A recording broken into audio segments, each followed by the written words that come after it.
How to circle crop video.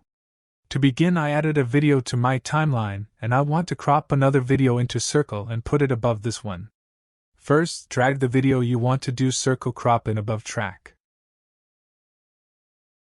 Then go to Effects panel and search for Circle.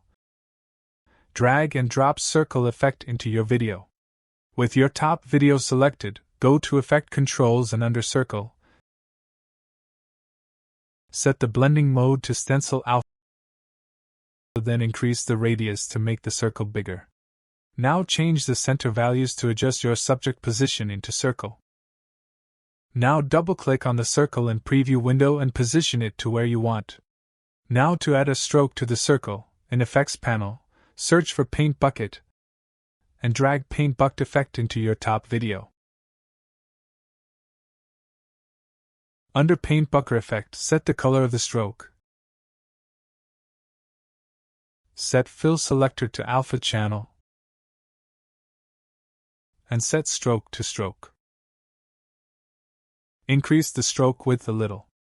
Finally, you can add a drop shadow to the circle. To do that, go to Effects and search for Drop Shadow and drag it into your top video. Under Drop Shadow effect, increase opacity, distance and softness until you get your desired look. Anyway guys, thanks for watching and I hope you found this useful.